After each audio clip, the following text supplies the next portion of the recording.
स्वागत करती हाँ प्यारे विद्यार्थियों। अज आप कहानी पढ़नी है मोहन भंडारी जी की बाकी सब सुख साध है। आप ऑनलाइन जमात दे विच पहला पढ़ चुके हाँ अपना bus conductor doctor Dalip Kaur Tiwana ji की कहानी। अज असी पढ़ांगे मोहन भंडारी जी की कहानी बाकी सब सुख साध है। कहानी तो पहला प्यारे विद्यार्थियों आप लेखक बारे पढ़ लीए। मोहन भंडारी जी का जन्म जिहड़ा है वो 14 फरवरी 1937 ਨੂੰ ਹੋਇਆ। ਪਿੰਡ ਬਨਭੌਰਾ ਜ਼ਿਲ੍ਹਾ ਸੰਗਰੂਰ ਦੇ ਵਿੱਚ ਹੋਇਆ। ਮਾਤਾ ਜੀ ਇਹਨਾਂ ਦੇ ਭਗਵਾਨ ਦੇਵੀ ਹਨ ਤੇ ਪਿਤਾ ਦਾ ਨਾਮ ਸ਼੍ਰੀ ਨੱਥੂ ਰਾਮ ਹੈ। ਇਹ ਪੰਜਾਬੀ ਦੇ ਸਿਰਮੌਰ ਕਹਾਣੀਕਾਰਾਂ ਵਿੱਚ ਗਿਣੇ ਜਾਂਦੇ ਆ। ਠੀਕ ਹੈ, ਬਹੁਤ ਪ੍ਰਸਿੱਧ ਕਹਾਣੀਕਾਰਾਂ ਵਿੱਚ ਇਹਨਾਂ ਦੀ ਗਿਣਤੀ ਹੁੰਦੀ ਹੈ ਔਰ ਇਹਨਾਂ ਦੇ 6 ਮੌਲਿਕ ਕਹਾਣੀ ਸੰਗ੍ਰਹਿ ਹੈ। ਕਿਹੜੇ ਕਿਹੜੇ ਹਨ ਦੇਖੋ ਬਈ। ਮਨੁੱਖ ਦੀ ਪੈੜ, ਕਾਠ ਦੀ ਲੱਤ, ਪਛਾਣ, ਮੌਨ ਦੀ ਅੱਖ ਤੇ ਗੋਰਾ ਬਾਦਸ਼ਾਹ। फिर 9वीं जमात में पढ़दे इन्होंने अपनी पहली कहानी पलेठी कहानी लिख दी सी अदवाटा। अगे है भी चंडीगढ़ में रहिंदे वो बुनियादी तौर पर मालवे के उस पेंडू सभ्याचार नाल जुड़े हुए हैं जिस दे वो जमपल हैं। उन्होंने पात्र मालवे के बेजमीने खेत मजदूर कमी गरीब करसान हैं। वो पेंडू जीवन में घरोगी मसलियां रिश्तियां दोस्तियां दुश्मनियां के बावजूद एक संतुलन नूं लभदे हैं जिस नाल उपरोक्त सारियां गल्लां दे होण दे बावजूद पिंड दी समुची होंद कायम रहे। वो पंजाब सिक्ख्या बोर्ड विभाग दे चंडीगढ़ तो बतौर सुपरडेंट ग्रेड 1 सेवा मुक्त होए हैं। ठीक है, सेवा मुक्त रिटायर। मोहन भंडारी ਨੂੰ ਉਹਨਾਂ ਦੀ कहानी संग्रह तिल चौली ਦੇ ਲਈ ਚੰਡੀਗੜ੍ਹ ਸਾਹਿਤ ਅਕਾਦਮੀ ਵੱਲੋਂ ਪੁਰਸਕਾਰ ਵੀ ਮਿਲਿਆ। ठीक है, ਪਛਾਣ कहानी संग्रह ਨੂੰ ਕੁਲਵੰਤ ਸਿੰਘ ਪੁਰਸਕਾਰ ਦਿੱਤਾ ਗਿਆ। ठीक है, ਕੁਲਵੰਤ ਸਿੰਘ ਆਪਣੇ ਬੇਟੇ ਬਹੁਤ ਪ੍ਰਸਿੱਧ ਕਹਾਣੀਕਾਰ ਨੇ। ਕਹਾਣੀ ਸੰਗ੍ਰਹਿ ਮੂਨ ਦੀ ਅੱਖ ਨੂੰ 1998 ਵਿੱਚ ਭਾਰਤੀ ਸਾਹਿਤ ਅਕਾਦਮੀ ਪੁਰਸਕਾਰ ਨਾਲ ਸਨਮਾਨਿਤ ਕੀਤਾ ਗਿਆ। ਭੰਡਾਰੀ ਨੇ ਆਪਣੀਆਂ ਕਹਾਣੀਆਂ ਤੋਂ ਇਲਾਵਾ ਬਹੁਤ ਸਾਰਾ ਹੋਰ ਸਾਹਿਤ ਵੀ ਪੰਜਾਬੀ ਵਿੱਚ ਅਨੁਵਾਦ ਕੀਤਾ। ਉਹਨਾਂ ਨੇ ਭਾਰਤ ਦੇ ਕਈ ਪ੍ਰਸਿੱਧ ਲੇਖਕਾਂ ਦੇ ਕਹਾਣੀ ਸੰਗ੍ਰਹਿ ਵੀ ਸੰਪਾਦਿਤ ਕੀਤੇ। ਹੁਣ ਆਪਾਂ ਬੱਚਿਓ ਇਹਨਾਂ ਦੀ ਕਹਾਣੀ ਪੜਾਂਗੇ ਬਾਕੀ ਸਭ ਸੁਖ ਸਾਂਦ ਹੈ। ਧਿਆਨ ਦੇ ਨਾਲ ਕਹਾਣੀ ਨੂੰ ਸੁਣਨਾ। ਠੀਕ ਹੈ, ਜੇਕਰ ਤੁਸੀਂ ਕਹਾਣੀ ਨੂੰ ਧਿਆਨ ਨਾਲ ਸੁਣੋਗੇ ਤਾਂ ਪਿਆਰੇ ਵਿਦਿਆਰਥੀਓ ਸਾਰ ਲਿਖਣ ਵਿੱਚ ਤੁਹਾਨੂੰ ਕੋਈ ਦਿੱਕਤ ਨਹੀਂ ਆਵੇਗੀ। ਠੀਕ ਹੈ, ਧਿਆਨ ਨਾਲ ਸੁਣਨਾ। बाकी सब सुख सांद है मोहन भंडारी जी। लेखक नूं चंगी तरह याद कर लेना, कहानी का नाम याद कर लेना। तुहानूं पेपर 'च वस्तुनिष्ठ प्रश्न भी आने हैं। साडी बीही दे लगभग 50 ਦੇ 50 घरां ने आपो अपनी राय कायम कर लई सी। कोई कहंदा सी मोहना हंकार गया है। ये समझदा है कि सारे पिंड 'ਚ मेथों सवा हुण चिट्ठी लिखण वाला होर कोई नहीं। लोकी चिट्ठियां लिखवाउण लई तड़फदे ते विलू विलू करदे फिरनगे। कोई कहता 10वीं कादी कर लई, इस मुंडे दा दिमाग ही आसमानी चढ़ गया। दिमाग की गल दिमाग नूं कह रहा है ते लिख। ठीक है, ये हुण रब नूं टप दसदे भले वेले एक बोरी जही दी पतलून कटराई मिल गई। वो पा के पट्टियां वाह के सरदारां दे मुंडियां नाल बीहां 'च गेड़े मारदा फिरदा। ठीक है, बीहां मतलब गलियां। ठीक है, कदे बाहर खेती टक्कर गया कल्ला तां नानके याद करवा देंगे। ठीक है, नानके याद करवा देंगे। आपो अपने आप नूं नाडू खां समझदा है। नाले देख लांगे ਇਹਦੀ ਹਮਾਇਤੀ ਨੂੰ ਜਿਹੜਾ ਮੂਹਰੇ ਆਊਗਾ। ਲੋਕ ਭੂਸਰ ਗਏ ਸਨ। ठीक है, ਭੂਸਰ ਗਏ ਸਨ मतलब ਲੋਕ ਹੰਕਾਰੇ ਹੋਏ ਸੀਗੇ, मतलब ਗੁੱਸੇ 'ਚ ਸੀਗੇ। ਸਾਡੇ ਮੁਹੱਲੇ 'ਚ ਸਾਰੇ ਮੁਹੱਲੇ 'ਚ ਤਰਾ ਹੋ ਰਹੀ ਸੀ। ਸਭ ਨੇ ਆਪੋ ਆਪਣੀ ਰਾਏ ਕਾਇਮ ਕਰ ਲਈ ਸੀ। ਬੀਹੀ ਦੀਆਂ ਬੁੜੀਆਂ ਵੀ ਘੁਸਰ ਮੁਸਰ ਕਰਦੀਆਂ ਰਹਿੰਦੀਆਂ, ਉਂਗਲਾਂ ਕੱਢ ਗੱਲਾਂ ਕਰਦੀਆਂ। ਨਵੀਆਂ ਵਿਆਹੀਆਂ ਕੁੜੀਆਂ ਹਰਾਸੀਆਂ ਰਹਿੰਦੀਆਂ, ਬਿੱਤਰ ਦੇਖਦੀਆਂ ਰਹਿੰਦੀਆਂ। ਹੋਰ ਉਹ ਕਿਸ ਤੋਂ ਚਿੱਠੀ ਲਿਖਵਾਉਂਦੀਆਂ। ਕਬੀਲਦਾਰੀ ਦੇ 100 ਪੜਦੇ ਹੁੰਦੇ ਨੇ ਉਹ ਸੋਚਦੀਆਂ। ਠੀਕ ਹੈ ਬੇਟੇ, ਇਹਦੇ ਵਿੱਚ ਕੀ ਹੈ, ਲੇਖਕ ਜਿਹੜਾ 10ਵੀਂ ਪਾਸ ਪਿੰਡ ਵਿੱਚ ਪੜ੍ਹਿਆ ਲਿਖਿਆ ਹੁੰਦਾ ਆ। ਠੀਕ ਹੈ, ਉਦੋਂ ਘੱਟ ਹੀ ਪੜ੍ਹਦੇ ਹੁੰਦੇ ਸੀ ਲੋਕ, ਤਾਂ ਸਾਰੇ ਚਿੱਠੀ ਉਹਦੇ ਕੋਲ ਹੀ ਲਿਖਵਾਉਂਦੇ ਹੁੰਦੇ ਸੀ। ਤੁਸੀਂ ਅੱਗੇ ਪੜ੍ਹਨਾ ਕਹਾਣੀ ਨੂੰ। ਚਲੋ, असली गल बारे कोई ध्यान नहीं सी दिंदा। गल तां दरअसल ये सी कि मैं पूरे 5 वरे चिट्ठियां लिखदा रहा हां। 5वीं तो लैके 10वीं तक चिट्ठियां लिख के मैं अक गया सां। लोकी चिट्ठियां लिखवाउंदे भी तां सिद्धी तरह नहीं सन। कुड़ियां 4-4 सफ़े दीयां चिट्ठियां लिखवाउंदियां सन। चिट्ठियां विच दोहे टिचरां ते तुक्कां जोड़ लिखवाउंदियां सन। हालांकि उन्हां नूं पता हुंदा सी कि चिट्ठी लिखण वाला कोई होर है, पर वो छाती ते हत्थ रख के अखां मीच के ਕਹਿੰਦੀਆਂ ਲਿਖ चिट्ठी लिखदियां खून नाल स्याही ना समझना, मर गई तो तेरी याद विच जिउंदी ना समझना। मैनू कई मिनट उड़ीकना पैंदा कि वो समाधि चों निकलन ते गल ਤੇ ਅਗਲੀ ਗੱਲ ਲਿਖਵਾਉਣ। ਅਗਲੀ ਗੱਲ ਹੁੰਦੀ ਇਹਨਾਂ ਪਰਦੇਸੀਆਂ ਤੇ ਨਾ ਕਰਨਾ ਇਤਬਾਰ, ਲੋਕੋ ਇਹ ਰੱਸੀ ਦਾ ਸੱਪ ਬਣਾ ਦਿੰਦੇ। ਬੇਟੇ ਮਤਲਬ ਜਿਨ੍ਹਾਂ ਦੇ ਜਿਹੜੇ ਘਰ ਵਾਲੇ ਸੀਗੇ ਉਹ ਬਾਹਰ ਕੰਮ ਕਰਦੇ ਸੀ ਜਾਂ ਫੌਜੀ ਹੁੰਦੇ ਸੀ, ਉਹ ਉਹਨਾਂ ਨੂੰ ਚਿੱਠੀਆਂ ਲਿਖਦੀਆਂ ਹੁੰਦੀਆਂ ਸੀ ਤਾਂ ਉਹ ਇੱਦਾਂ ਵਿੱਚ ਸ਼ੇਰੋ ਸ਼ਾਇਰੀ ਕਰਦੀਆਂ ਸੀ ਜਾਂ ਟੋਟਕੇ ਜਿਹੇ ਵਿੱਚ ਲਿਖਦੀਆਂ ਸੀ, ਤਾਂ ਲੇਖਕ ਜਿਹੜਾ ਸੀ ਉਹ ਅੱਕ ਜਾਂਦਾ ਸੀਗਾ ਵੀ ਇਹ ਕਿਹੋ ਜਿਹੀ ਚਿੱਠੀ ਲਿਖਵਾਉਂਦੀਆਂ ਆ, ਇਹਨਾਂ ਨੂੰ ਇੰਨਾ ਨਹੀਂ ਪਤਾ ਕਿ ਕੋਈ ਚਿੱਠੀ ਹੋਰ ਲਿਖ ਰਿਹਾ ਹੈ। ਠੀਕ ਹੈ, ਕੋਈ ਕਹਿੰਦੀ ਇਉਂ ਲਿਖਦੇ ਬਈ ਉਹ ਸਾਨੂੰ ਚਿੱਠੀ ਪਾ ਦੇਵੇ ਕਿ ਉਹ ਇਸ ਮਹੀਨੇ ਦੇ ਅੰਦਰ ਅੰਦਰ ਮੈਨੂੰ ਲੈਣ ਆਊਗਾ, ਭਾਵੇਂ ਨਾ ਹੀ ਆਵੇ ਪਰ ਇਸ ਤਰ੍ਹਾਂ ਚਿੱਠੀ ਜ਼ਰੂਰ ਲਿਖ ਦੇਵੇ। ਇਸ ਤਰ੍ਹਾਂ ਦੀਆਂ ਚਿੱਠੀਆਂ ਲਿਖ ਲਿਖ ਮੈਂ ਥੱਕ ਗਿਆ ਸਾਂ। ਵਾਰਿਸ ਸ਼ਾਹ ਦੀ ਬੈਂਤ ਤੋਂ ਲੈ ਕੇ ਕਬੀਰ ਦੇ ਦੋਹੇ ਤੱਕ ਉਹ ਆਪਣੀਆਂ ਚਿੱਠੀਆਂ 'ਚ ਪਤਾ ਨਹੀਂ ਕਿਉਂ ਲਿਖਵਾਉਂਦੀਆਂ ਸਨ।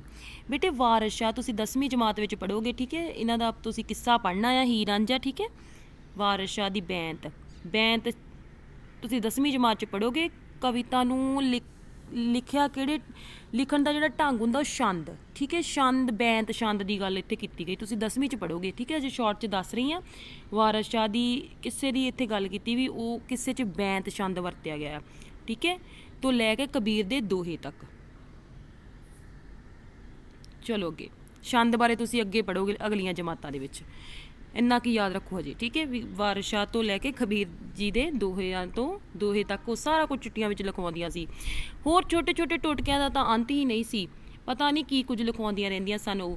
ਕੋਈ ਕਹਿੰਦੀ ਵੇ ਮੋਹਣਿਆ ਸਾਨੂੰ ਲੋਕਾਂ ਵਾਂਗੂ ਟੋਟਕਣੇ ਤਾਂ ਘੜਨੇ ਨਹੀਂ ਆਉਂਦੇ, ਤੂੰ ਆਪੇ ਲਿਖ ਦੇ ਜਿਹੜੀ ਗੱਲ ਤੈਨੂੰ ਚੰਗੀ ਲੱਗਦੀ ਹੈ, ਵਿੱਚ ਸਾਡੀ ਰਾਮ ਸਤ ਜ਼ਰੂਰ ਲਿਖ ਦੇਈਂ। ਮੈਂ ਪਰੇਸ਼ਾਨ ਹੋ ਜਾਂਦਾ, ਆਖਰ ਮੈਂ ਆਪਣੇ ਆਪ ਕੀ ਲਿਖਾਂ ਤੇ ਕੀ ਨਾ ਲਿਖਾਂ।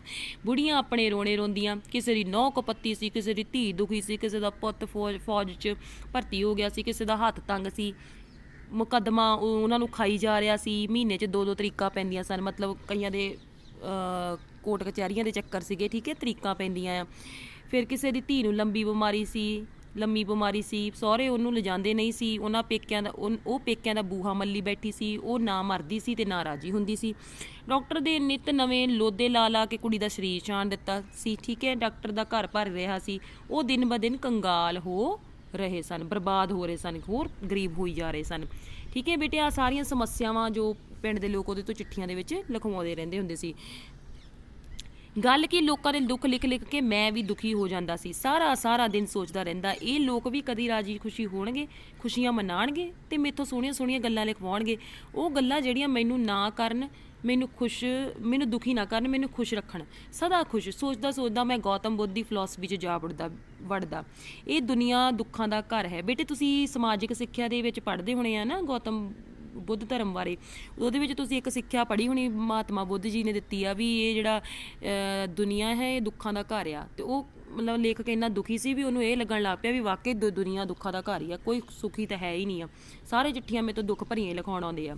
ਮੇਰਾ ਜੀ ਕਰਦਾ ਮੈਂ ਪਿੰਡੋਂ ਭੱਜ ਜਾਵਾਂ ਦੂਰ, ਜਿੱਥੇ ਕੋਈ ਮੈਨੂੰ ਜਾਣਦਾ ਨਾ ਹੋਵੇ, ਉੱਥੇ ਨਾ ਮੇਰੇ ਤੋਂ ਕੋਈ ਚਿੱਠੀ ਲਿਖਵਾਏਗਾ ਤੇ ਨਾ ਮੈਂ ਦੁਖੀ ਹੋਵਾਂਗਾ। ਕਪੂਰੇ ਦਾ ਪੁੱਤ ਭੇਗਾ, ਮੇਲੋ ਦੀ ਧੀ ਸਰਬਤੀ ਤੇ ਨਾਈਆਂ ਦਾ ਘੋਟਾ, ਇਹ ਸਾਰੇ ਜਾਣੇ ਹੁਣ 5ਵੀਂ 'ਚ ਹੋ ਗਏ ਹਨ। ਮੈਂ ਇਸ਼ਾਰੇ ਨਾਲ ਸਮਝਾਉਣ ਦੀ ਕੋਸ਼ਿਸ਼ ਕਰਦਾ ਕਿ ਹੁਣ ਉਹਨਾਂ ਤੋਂ ਲਿਖਵਾ ਲਿਆ ਕਰਨ ਲੋਕ ਚਿੱਠੀਆਂ। ਬੇਟੇ ਪਹਿਲਾਂ 5 ਕਲਾਸਾਂ ਪੜ੍ਹੀਆਂ ਹੀ ਬਹੁਤ ਮਾਇਨੇ ਰੱਖਦੀਆਂ ਸੀ, ਠੀਕ ਹੈ, 5-10 ਪੜ੍ਹਿਆ ਹੀ ਮਤਲਬ ਕਾਫੀ ਜਾਣਕਾਰੀ ਰੱਖਦਾ ਹੁੰਦਾ ਸੀ ਉਹਨੂੰ। ਪੰਜਾਬੀ ਬੜੀ ਵਧੀਆ ਤਰੀਕੇ ਨਾਲ ਲਿਖ ਲੈਂਦੇ ਸੀ, ਠੀਕ ਹੈ। ਪਹਿਲਾਂ ਲੋਕ ਚਿੱਠੀਆਂ ਹੀ ਲਿਖਦੇ ਹੁੰਦੇ ਸੀ, ਵਟਸਐਪ ਫੇਸਬੁੱਕ ਸੋਸ਼ਲ ਮੀਡੀਆ ਪਹਿਲਾਂ ਨਹੀਂ ਹੁੰਦਾ ਸੀ, ਠੀਕ ਹੈ। ਉਸ ਸਥਿਤੀ ਨੂੰ ਪ੍ਰਗਟ ਕਰ ਰਹੀ ਹੈ ਸਾਰੀ ਕਹਾਣੀ। ਮੈਂ ਇਸ਼ਾਰੇ ਨਾਲ ਸਮਝਾਉਣ ਦੀ ਕੋਸ਼ਿਸ਼ ਕਰਦਾ ਕਿ ਹੁਣ ਉਹਨਾਂ ਤੋਂ ਚਿੱਠੀਆਂ ਲਿਖਵਾ ਲਿਆ ਕਰਨ, ਪਰ ਉਹ ਕਹਿੰਦੇ ਕਿ ਕਿਹਦੇ ਸਾਹਮਣੇ ਆਪਣੇ ਘਰ ਦਾ ਭੇਤ ਉਹ ਖੋਲ੍ਹਦੇ ਫਿਰਨ, ਕਬੀਲਦਾਰੀ ਦੇ 100 ਪੜਦੇ ਹੁੰਦੇ ਹਨ। ਮਤਲਬ ਉਹ ਕਹਿੰਦੇ ਕਿ ਤੈਨੂੰ ਤਾਂ ਸਾਰਾ ਕੁਝ ਹੁਣ ਪਤਾ ਹੀ ਆ ਵੀ ਹੁਣ ਅਸੀਂ ਹੋਰ ਕਿਸੇ ਸਾਹਮਣੇ ਨਹੀਂ ਇਹ ਗੱਲਾਂ ਕਰ ਸਕਦੇ। ਮੋਹਣ ਸਿਆ ਤੇ ਤੋਂ ਕਦੇ ਅਸੀਂ ਕੋਈ ਗੱਲ ਲੁਕਾ ਕੇ ਨਹੀਂ ਰੱਖੀ, ਹਰ ਗੱਲ ਆਪਣੇ ਧੀਆਂ ਪੁੱਤਾਂ ਵਾਂਗ ਤੇਰੇ ਨਾਲ ਕਰ ਲੈਂਦੇ ਆ, ਆਪਣੇ ਦਿਲ ਫੁੱਲ ਲੈਂਦੇ ਹਾਂ ਤੇਰੇ ਕੋਲ, ਹੋਰ ਕੀ ਹੈ ਇੱਥੇ, ਬਸ ਆਪਣਾ ਦਿਲ ਹੌਲਾ ਹੋ ਜਾਂਦਾ ਜ਼ਰਾ, ਨਾਲੇ ਤੂੰ ਸਾਡੀ ਸੁਣ ਵੀ ਲੈਣਾ ਧਿਆਨ ਨਾਲ। ਉਹਨਾਂ ਦਾ ਲਾਡ ਨਾਲ ਕਿਹਾ ਮੋਹਣ ਸਿਆ ਮੈਨੂੰ ਚੰਗਾ ਲੱਗਦਾ, ਉਹ ਸੱਚੇ ਵੀ ਸਨ। ਮੈਂ ਉਹਨਾਂ ਦੇ ਘਰ ਦੀ ਹਰ ਗੱਲ ਹਰ ਘਟਨਾ ਥੋੜ ਤੇ ਲੋੜ ਤੋਂ ਜਾਣੂ ਸਾਂ, ਜਿਵੇਂ ਮੈਂ ਉਹਨਾਂ ਦੇ ਟੱਬਰ ਦਾ ਇੱਕ ਜੀ ਹੋਵਾਂ। ਇਹ ਸੋਚ ਕੇ ਮੈਂ ਨੀਵੀਂ ਪਾ ਲੈਂਦਾ ਤੇ ਮੈਨੂੰ ਸ਼ਰਮ ਜਿਹੀ ਆ ਜਾਂਦੀ। ਆਖਰ 2 ਲਫ਼ਜ਼ ਲਿਖਣ ਪਿੱਛੇ ਮੈਂ ਉਹਨਾਂ ਨੂੰ ਇੰਨਾ ਕਿਉਂ ਤੰਗ ਕਰਦਾ ਸਾਂ, ਕਿਉਂ ਜਵਾਬ ਦੇ ਦਿੰਦਾ ਸਾਂ ਚਿੱਠੀ ਲਿਖਣ ਤੋਂ। ਪਰ ਇਸ ਦੇ ਬਾਵਜੂਦ ਮੇਰੀ ਝਿਜਕ ਦੂਰ ਨਾ ਹੋਈ। ਹਰ ਮੌਕੇ 'ਤੇ ਮੈਂ ਉਹਨਾਂ ਨੂੰ ਟਾਲਣ ਦੀ ਕੋਸ਼ਿਸ਼ ਕਰਦਾ, ਹਰ ਰੋਜ਼ ਕੱਲ੍ਹ ਨੂੰ ਲਿਖ ਦਿਊਂ ਕਹਿ ਕੇ ਲਾ ਛੱਡਦਾ। ਪਤਾ ਨਹੀਂ ਹੁਣ ਚਿੱਠੀਆਂ ਲਿਖਵਾਉਣ ਲਈ ਕਿਸੇ ਦੇ ਘਰ ਜਾਣ ਲੱਗਿਆ ਮੈਨੂੰ ਸ਼ਰਮ ਕਿਉਂ ਮਹਿਸੂਸ ਹੁੰਦੀ ਸੀ, ਪਤਾ ਨਹੀਂ ਮੈਂ ਕਿਉਂ ਝਿਜਕਦਾ ਸਾਂ। ਠੀਕ ਹੈ ਬੇਟੇ, ਉਹ ਥੋੜ੍ਹਾ ਬਹਾਨੇ ਲਗਾਉਣ ਲੱਗ ਗਿਆ ਸੀ ਕਿਉਂਕਿ ਉਹ ਅੱਕ ਚੁੱਕਾ ਸੀ ਚਿੱਠੀਆਂ ਲਿਖ ਲਿਖ ਕੇ। ਠੀਕ ਹੈ ਜੀ। ਪਰ ਜਦੋਂ ਲੋਕ ਉਹਨੂੰ ਇੰਨਾ ਪਿਆਰ ਕਰਦੇ ਸੀ ਤਾਂ ਫਿਰ ਉਹਦੇ ਮਨ 'ਚ ਆਉਣ ਲੱਗ ਜਾਂਦਾ ਵੀ ਚਲੋ ਕੋਈ ਗੱਲ ਨਹੀਂ, ਫਿਰ ਕੀ ਚਿੱਠੀ ਹੀ ਲਿਖਣੀ ਹੈ, ਲਿਖ ਦਿੰਦਾ। ਅਤੇ ਪਰ ਉਹਦਾ ਮਨ ਕਈ ਵੇਲੇ ਅੱਕ ਵੀ ਜਾਂਦਾ ਸੀ। ਅਜੇ ਪਰਸੋਂ ਦੀ ਗੱਲ ਹੈ। ਹੁਣ ਧਿਆਨ ਨਾਲ ਬੇਟੇ ਦੇਖਣਾ, ਨਾਮ ਨੋਟ ਕਰ ਲੈਣਾ, ਤੁਹਾਡੇ ਵਸਤੂਨਿਸ਼ਟ ਪ੍ਰਸ਼ਨ ਇੱਥੋਂ ਹੀ ਨਿਕਲ ਜਾਣੇ ਆ। ਜਾਗਰ ਫੌਜੀ ਦੀ ਮਾਂ ਹਰ ਕੌਰ ਮੈਨੂੰ ਆਪਣੇ ਘਰ ਲਿਜਾਣ ਲਈ ਆਈ, ਮੇਰੇ ਕੋਲ ਚਿੱਠੀ ਲਿਖਵਾਉਣ ਲਈ। ਪਹਿਲਾਂ ਤਾਂ ਮੈਂ ਟਾਲ ਮਟੋਲ ਕਰਦਾ ਰਿਹਾ, ਪਰ ਜਦੋਂ ਉਹਦੀਆਂ ਅੱਖਾਂ ਭਰ ਆਈਆਂ ਤਾਂ ਮੈਂ ਨੀਵੀਂ ਪਾ ਲਈ ਅਤੇ ਉਹਦੇ ਪਿੱਛੇ ਪਿੱਛੇ ਤੁਰ ਪਿਆ। ਮਤਲਬ ਅੱਖਾਂ ਭਰ ਲਈਆਂ, ਮਤਲਬ ਰੋਣ ਲੱਗ ਗਈ। ਆਪਣੇ ਘਰ ਜਾ ਕੇ ਉਹਨੇ ਬਾਹਰਲੇ ਦਰਵਾਜ਼ੇ ਕੋਲ ਮੇਰੀ ਖਾਤਰ ਪੀੜੀ ਡਾਹ ਦਿੱਤੀ। ਮੈਂ ਚੁੱਪ ਕਰਕੇ ਬੈਠ ਗਿਆ। ਉਹ ਉੱਠ ਕੇ ਕਾੜਨੀ 'ਚੋਂ ਦੁੱਧ ਦਾ ਗਲਾਸ ਭਰ ਲਿਆਈ। ਮੈਂ ਬੜੀ ਨਾਂਹ ਨੁੱਕਰ ਕੀਤੀ, ਪਰ ਉਸ ਕਿਹਾ, ਪੀ ਲੈ ਪੁੱਤ, ਕਿਹੜਾ ਜੈ ਖਾਣਾ ਆਪਾਂ ਮੁੱਲ ਲਿਆਂਦਾ ਕਿਤੋਂ। ਸੁੱਖ ਨਾਲ 2 ਲਵੇਰੀਆਂ ਖੜੀਆਂ ਨੇ ਘਰ, ਬੇਸ਼ੱਕ ਲੈ ਜਾਇਆ ਕਰ ਵੇਲੇ ਕਵੇਲੇ, ਲੋੜ ਪੈ ਜਾਵੇ ਜੇ ਕਦੇ।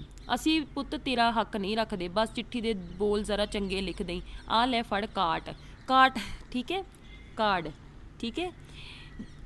ਉਹਨੇ ਕਾਂਸੀ ਦੀ ਥਾਲੀ 'ਤੇ ਰੱਖ ਕੇ ਪੋਸਟ ਕਾਰਡ ਮੈਨੂੰ ਫੜਾ ਦਿੱਤਾ। ਠੀਕ ਹੈ, ਹੁਣ ਸਮਝ ਲੱਗ ਗਿਆ ਨਾ ਕਾਟ ਕਿਹੜਾ ਕਹਿ ਰਹੇ ਆ, ਪੋਸਟ ਕਾਰਡ।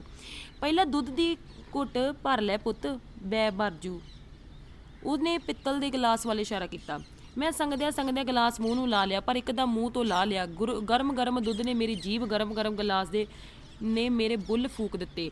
ਮੈਨੂੰ ਬੁੜੀ 'ਤੇ ਬਹੁਤ ਗੁੱਸਾ ਆਇਆ।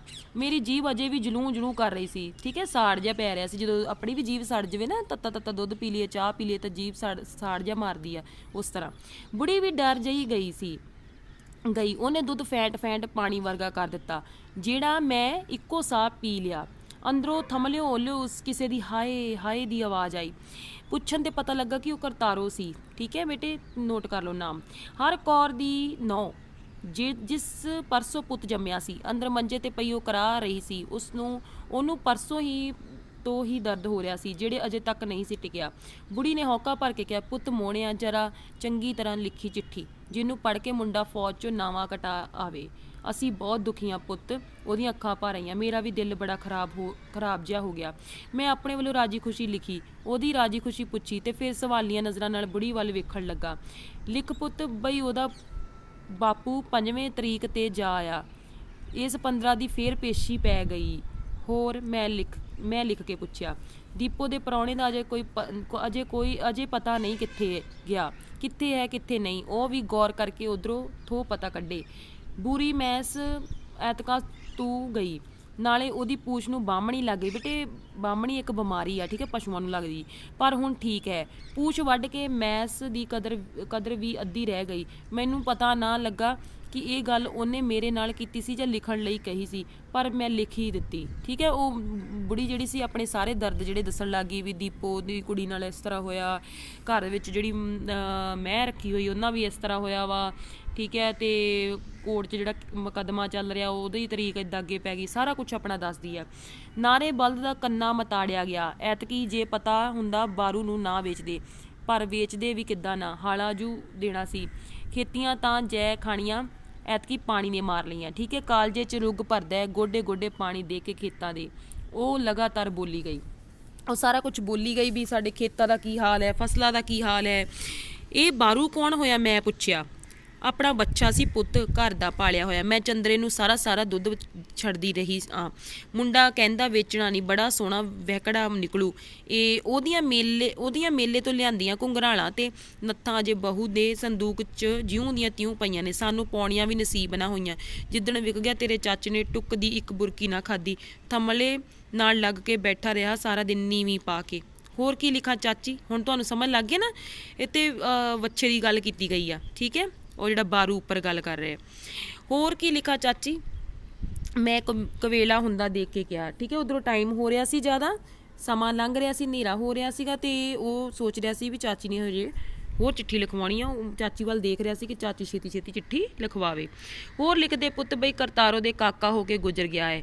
ਕਰਤਾਰੋ ਮੰਜੇ 'ਤੇ ਮਰਨ ਵਾਲੀ ਪਈ ਹੈ। ਜਲਦੀ ਤੋਂ ਜਲਦੀ ਸਾਹਿਬ ਨੂੰ ਕਹਿ ਕੇ ਨਾਵਾਂ ਕਟਾ ਆਵੇ, ਚਿੱਠੀ ਨੂੰ ਤਾਰ ਸਮਝੇ। ਮੈਂ ਸੁੰਨ ਹੋ ਗਿਆ। ਕਿਹੜਾ ਸੋਹਣਾ ਸੀ ਗੋਬਲਾ ਜਿਹਾ ਮੇਰਾ ਪੋਤਾ, ਇਨ ਬਿਨ ਬਾਪੂ 'ਤੇ ਗਿਆ। ਤਿੱਖਾ ਤਿੱਖਾ ਨੱਕ, ਚੌੜਾ ਚੌੜਾ ਮੱਥਾ ਤੇ ਭਰਮਾ ਚਿਹਰਾ, ਮੂੰਹ ਜਿਵੇਂ ਹੰਸੂ ਹੰਸੂ ਕਰਦਾ ਸੀ। ਜਦੋਂ ਦੀਵੇ ਚਾਨਣੇ ਮੈਂ ਦੇਖਿਆ, ਇਉਂ ਲੱਗਿਆ ਜਿਵੇਂ ਸਾਮਰ ਤੱਕ ਮੇਰਾ ਪੁੱਤ ਆ ਗਿਆ ਹੋਵੇ ਛੁੱਟੀ ਲੈ ਕੇ ਫੌਜ 'ਚੋਂ। ਉਸ ਵੇਲੇ ਮੇਰਾ ਮੱਥਾ ਤਣਕਿਆ। ਮੈਂ ਕਿਹਾ, ਹਰਕੁਰੇ, ਤੇਰਾ ਘਰ ਤੇਰਾ ਦੂਜਾ ਪੁੱਤ ਜੰਮਿਆ, ਜਦੋਂ ਸੁੱਖ ਨਾਲ ਗੱਭਰੂ ਹੋ ਗਿਆ। ਦੁਨੀਆ ਖੜੀ ਹੋ ਕੇ ਦੇਖੂ। ਰੱਬ ਸੁੱਖ ਰੱਖੇ, ਲੰਮੀ ਉਮਰ ਹੋਵੇ ਮੇਰੇ ਪੋਤੇ ਨੂੰ। ਪਰ ਭਾਗ ਖੋਟੇ। ਬੁੜੀ ਆਪ ਬੁੜਬੜਾਈ। ਭਾਬੀ ਦੀ ਲੰਮੀ ਉਮਰ ਚਾਹੀਦੀ ਹੈ ਚਾਚੀ? ਇਹਦਾ ਧਿਆਨ ਨਾਲ ਇਲਾਜ ਕਰਵਾ, ਨਾਲੇ ਜਿਉਂਦਾ ਰਹੇ ਸਾਡਾ ਭਾਈ। ਉਹਦੀ ਲਿਖੀ ਹੀ ਇੰਨੀ ਕੁ ਸੀ, ਮੈਂ ਦਿਲਾਸਾ ਦਿੰਦਿਆਂ ਕਿਹਾ। ਚਾਚੀ ਨੇ ਸਿਰ 'ਤੇ ਰੱਖੇ ਖੱਦਰ ਦੇ ਪਰਨੇ ਨਾਲ ਅੱਖਾਂ ਪੂੰਝ ਲੀਆਂ। ਲਿਖ ਤਾ ਪੁੱਤ ਸਭ ਕੁਛ? ਚਾਚੀ ਨੇ ਕਿਹਾ। ਆਹੋ ਚਾਚੀ, ਮੈਂ ਬੜੀ ਮੁਸ਼ਕਲ ਨਾਲ ਕਹਿ ਸਕਿਆ। ਚੰਗਾ ਪੁੱਤ, ਇੱਕ ਵਾਰੀ ਸਾਰੀ ਚਿੱਠੀ ਵਾਚ ਕੇ ਸੁਣਾ ਦੇ ਮੈਨੂੰ। ਵਾਚ ਕੇ ਮਤਲਬ ਬੇਟੇ ਪੜ੍ਹ ਕੇ, ਕੋਈ ਭੁੱਲੀ ਚੁੱਕੀ ਗੱਲ ਚੇਤੇ ਆਜੂ। ਨਾਲੇ ਉਹਦੀਆਂ ਅੱਖਾਂ 'ਚ ਤਰਲਾ ਸੀ। ਮੈਂ ਸਾਰੀ ਚਿੱਠੀ ਪੜ੍ਹ ਕੇ ਸੁਣਾ ਦਿੱਤੀ। ਬਸ ਚਾਚੀ? ਮੈਂ ਐਡਰੈਸ ਲਿਖਦਿਆਂ ਪੁੱਛਿਆ। ਬਸ ਪੁੱਤ ਲਿਖਦੇ, ਬਾਕੀ ਸਭ ਸੁੱਖ ਸਾਂਦ ਹੈ। ਠੀਕ ਹੈ ਜੀ ਪਿਆਰੇ ਵਿਦਿਆਰਥੀਓ, ਨਾਲ ਆ ਸ਼ਬਦਾਰਥ ਵੀ ਤੁਸੀਂ ਦੇਖ ਲੈਣੇ ਹਨ। ਤੇ ਹੁਣ ਤੁਸੀਂ ਜਿਹੜੇ ਆ ਅਸਾਰ ਲਿਖਣਾ ਹੈ ਇਸ ਕਹਾਣੀ ਦਾ, ਤੇ ਅਭਿਆਸੀ ਪ੍ਰਸ਼ਨ ਜਿਹੜੇ ਹੈ ਉਹਨਾਂ ਨੂੰ ਇਹਨਾਂ ਵਿੱਚੋਂ ਲੱਭਣ ਦੀ ਕੋਸ਼ਿਸ਼ ਕਰਨੀ ਹੈ। ਠੀਕ ਹੈ, ਬਾਕੀ ਮੈਂ ਤੁਹਾਨੂੰ WhatsApp 'ਤੇ ਕੰਮ ਭੇਜ ਦੇਵਾਂਗੀ। ਠੀਕ ਹੈ ਜੀ, ਓਕੇ ਬੱਚਿਓ, ਧੰਨਵਾਦ।